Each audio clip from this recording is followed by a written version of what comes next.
So now you click apply online.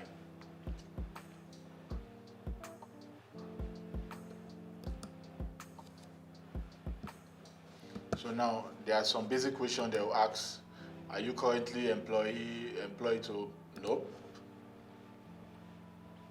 You go all the way, don't need to waste time. I do not have a visa.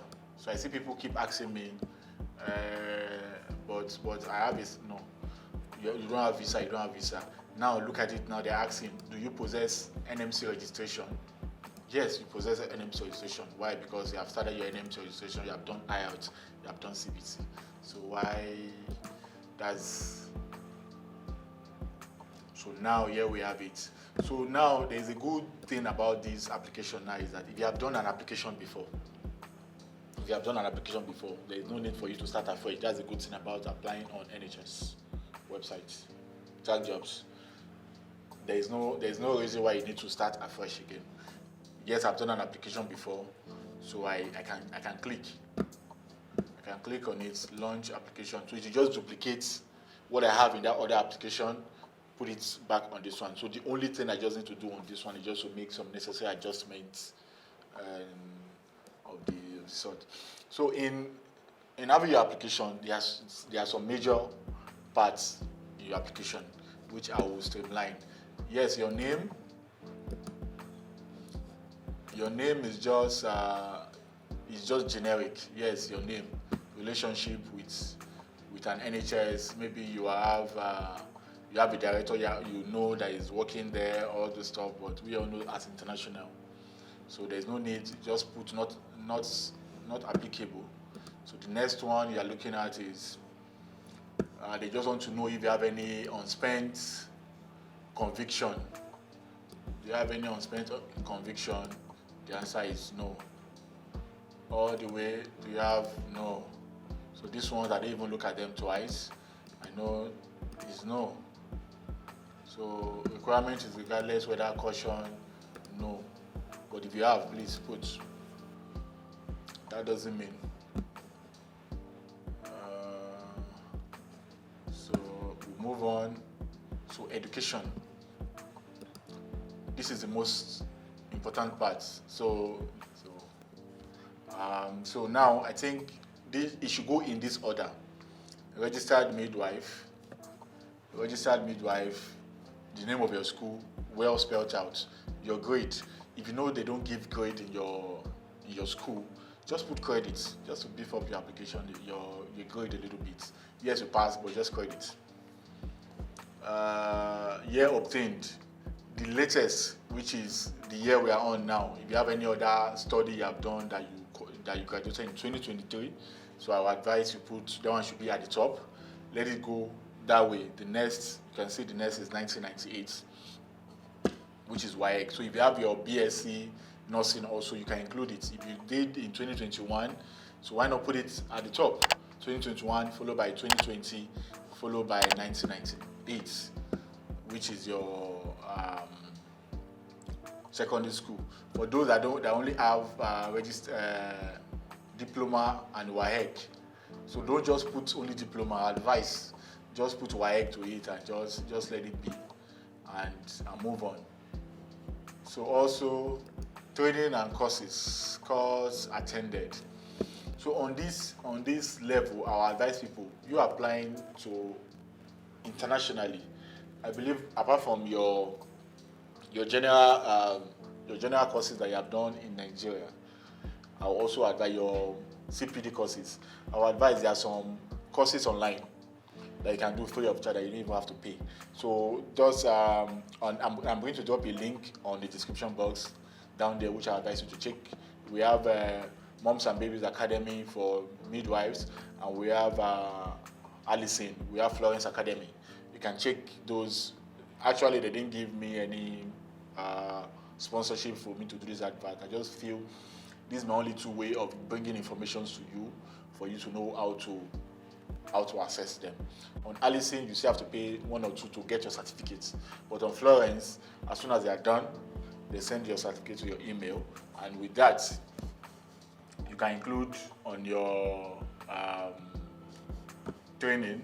So also, you have to also put it in the same order. 2022, the next one should be, if it's 2022, yes, it's also okay. 2022. So the next, so if the next is 1998 or the next is 2000, put it that way. So don't put 2000 here and you have 2022 there. It's going to be confusing. So I advise you put everything in the right order. 2022, 2001, just as the case may be. So we save and next. So now they ask for UK professional registration. So yes, UK professional registration required and applied for. It's required for this job and you have applied for it. So now, please provide details below. What I advise you to do here is just to put your Nursing and Midwifery Council UK, and also there's also an added advantage I feel you can do to beef up your application. You can put your license number in your home country, just for them to see that you are still practicing. They are still certified. So put it and put when your license is going to expire. Just put it there, at least for them to know. Yes, your PRN number, we all know. So you save. Hope you remember that. So your NHS. So I don't think you have any qualification for that yet. You have not worked in any NHS. So now, your employment, almost the same thing. So put the name of your, the name. After putting the name, the address, please make sure the address is complete. Not you putting, oh, it's Ghana or Nigeria, Kenya, the likes, Nigeria. Google it. If you don't know the address of your place of work, I would advise you Google it. The exact address is your place of work. You are still working there. Pick an address and put it there. The type of business. Who are you reporting to? Your matron. Put phone number, but it's optional anyway. If you want to put, it's okay, but it's still optional. So now, there is an important part here. Since this is your most recent work, I would advise you put start date, which is here. The end date, please don't touch it. The point you touch this, since we're in the year 2023, the only date that you can see on that box is going to be 2023. So I advise you, and if you put 2023, which means you have stopped working.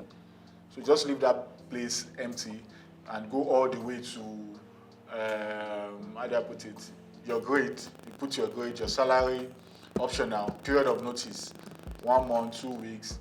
Okay, extra information, I see work here. So now your job description. You have to put in your job description, and so I think we are done with that. Gaps in employment, not applicable, there are no gaps. So if you have other jobs, you can say add below or add ahead. Maybe you started a new job, just add it ahead. So you don't put it below. Your CV might get confusing. So let's go now. Gaps in employment, not applicable. So save. Now your supporting statement. I think your supporting statement, this is the point where you have to sell yourself more. You have to bring them into your own space. Let them know what you stand in for.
need to write you don't need to write a new supporting statement for NHS A and write another for NHS B.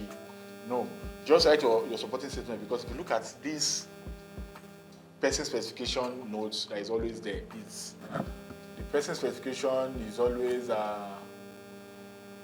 it's before the application. I think I'll go back to that. Most of those words, they are generic. If you see it, just compare it. I will just put that to you to compare it. Check it. You see that they are more generic. So now just tailor it down with a specific person specification, and the next NHS, just keep a paragraph where you can change only that paragraph from one NHS to the other to make it easier for you, instead of having to write different supporting statements for every NHS you're applying for. It's stressful. The unfortunate emails is stressful already. Now to combine it with always writing as if you're writing an essay every now and then. Come on, guys. Let's make things easy for ourselves. We shouldn't work harder anymore. This is the time to work smarter. You mustn't write up to 1,500 words. I've seen people that I couldn't make sense out of their supporting statement, but they got the job. So also don't forget the part of God. Put that into consideration when applying. So go in your closet, sit with your God and ask Him. Also ask Him for direction, because we did that also. So don't just put it in man knowledge alone. Look at the God factor. Put the God factor in everything you are doing, and you'll see everything working as if it's working like magic. So don't just stay on your own knowledge alone. Seek God guidance. So your knowledge and training, additional responsibilities, information security, equal opportunity, patience. So if you check all other NHS, if you check their person specification, you see almost all these things. So why go over it again? Why not just have one specific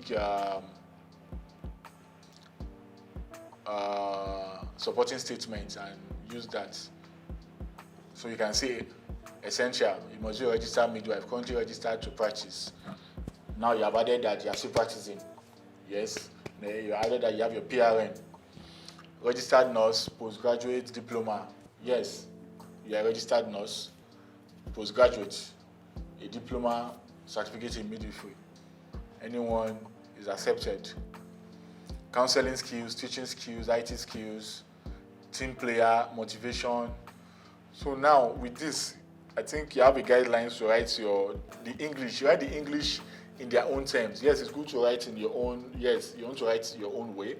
But write in English you understand, and they have given you different pointers on what to write about in your supporting statement. I think with this you are good to go. Now they say maintain and develop clinical skills and professional competence in line with statutory responsibilities. Attend all mandatory training. Now in NHS they expect you to do your training yourself. They give line for in-house training. But also, when it has to do with your NHS NMC registration, you have to do it. You have to make sure your license stays up to date. If you don't do that, it's only in care homes. Some care homes will be the one to pay for you. But in NHS, you have to do your payments yourself. So that's also one of the difference between working with the NHS and working for care homes. I would advise you to also proofread the application. Go look at it again. Look at what you have written. That's why it's also advisable to use a computer when applying. Look at the application very well. Look at all the lines, the grammar, some little errors, line spacing. So I forgot to bring to your notice that if you do your editing on Microsoft Word and put it on the NHS page, it changes the alignment of your It changes the alignment of your application, of the words you have written. Let me put it that way. So what I advise you to do is, when doing that, just do your alignment on your Microsoft Word, put it on that page, and now start the alignment. Give your line spacing the way it's supposed to be, the way you like it, the way you want it to be. Put your line spacing. Some of the text might cut off at some point. why not look at those ones and align them before you click before you click submit? So, and when you have done that, so this is an added advantage for you now, that you don't need to redo this thing over and over again. You just copy it from the Trac Jobs portal and create a special a special document on Microsoft Word, paste it there. So next time you are applying, you don't need to make those adjustments again. You just need to copy and paste. It will just take shape the way you have aligned it. Same way goes for your job description. If you check it well, it realigns everything. So to be on the safer side, I would advise you check on those pointers and know what you're doing. So okay, so I know you have learned 1 or 2 tricks about having a good NHS application. So with that, don't forget to share the link to this video with your friends so they can also learn. And don't forget to click the subscribe button in case you have not done that, and also turn on your notification so you can get updates on future videos. See you in my next video.